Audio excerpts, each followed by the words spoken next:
آج سے تقریباً یہ 100 سال پہلے کی بات ہے.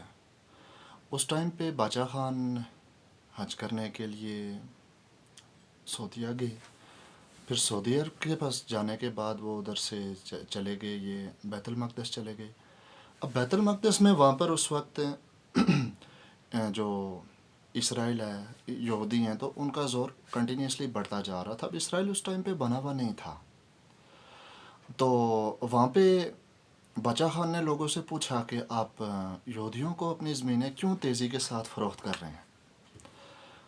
تو لوگوں نے آگے سے ایک عجیب سا جواب دیا. لوگوں کا آگے کہنا تھا کہ ہم ابھی اس لیے ان کو اپنی زمینیں فروخت کر رہے ہیں کیونکہ یہ تو آخری صدی ہے. ابھی ہم یہودیوں کو اپنی زمینیں بیچیں گے اور بعد میں امام مہدی کا ظہور ہو جانا ہے اور ہم امام مہدی کے ساتھ مل کر ان لوگوں سے اپنی زمینیں واپس لے لیں گے. یہ آج سے 100 سال پہلے کی بات ہے، کوئی بہت دور کی بات نہیں ہے. تو اس لیے زمینیں دھڑا دھڑ یہودیوں کو فروخت کی جا رہی تھی. اب آپ مجھے بتائیں کہ اس ٹائم پہ کون بیٹھا ہوا تھا جو ان کو بتا رہا تھا کہ یہ آخری صدی ہے اور اس کے بعد دنیا نے تو ختم ہو جانا ہے، ابھی امام مہدی آئیں گے تو آپ ان کے ساتھ جنگ کر کے واپس لے لیں گے. اب اسلام کی تو کسی کتابوں میں کہیں پہ بھی یہ چیز مینشن نہیں ہے کہ کون سی صدی آخری ہے یا کون سی صدی میں امام مہدی کا ظہور ہونا ہے. ایسا تو کچھ بھی کہیں پہ مینشن نہیں ہے، لیکن ان کو بس یہ پٹی پڑھا دی گئی اور بس انہوں نے اپنی زمینیں بیچنا شروع کر دی. سیم ایز اٹ از اس وقت کشمیر میں لوگوں کو یہی پٹی پڑھائی جا رہی ہے کہ دیکھیں جی وہ پاکستان ہمارا حصہ کھا گیا ہے، ہم پہ ظلم ہو گیا ہے، ہم پہ بڑا حق مارا جا رہا ہے ہمارا.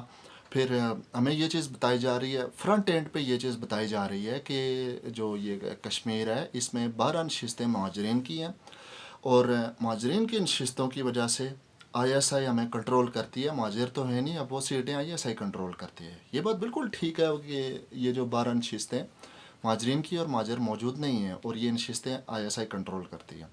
لیکن اگر آزاد کشمیر کی ایک ایسی اسمبلی بن جائے جس میں ان کا انٹروورشن نہ ہو تو اس کے بعد پھر ان لوگوں کا جو ابھی احتجاج کر رہے ہیں ان کا نیکسٹ نظریہ یہ ہے کہ ہم نے پاکستان سے آزادی حاصل کرنی ہے اور اس کے بعد پھر ہم تیتری نوٹ بارڈر کھولیں گے اور ہماری انڈیا کے ساتھ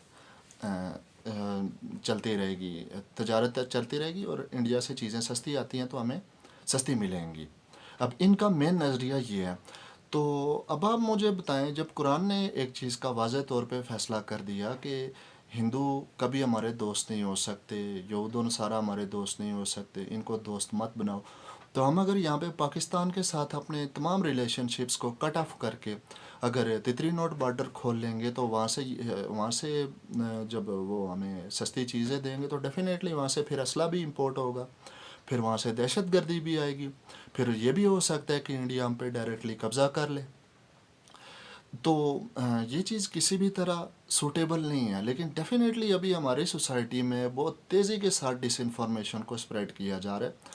لوگوں کو یہ بات سمجھ نہیں ہوگی کہ اگر ایک چیز پر اگر پاکستانی گورنمنٹ ہم سے چاہ رہی ہے کہ ہم ان کے ساتھ کوآپریٹ کریں، باقی اگر انہوں نے ہماری ساری شرائط مان لی ہیں تو تھوڑی سی لچک ہمارے لوگوں کو بھی دکھانی چاہیے. Thank you so much.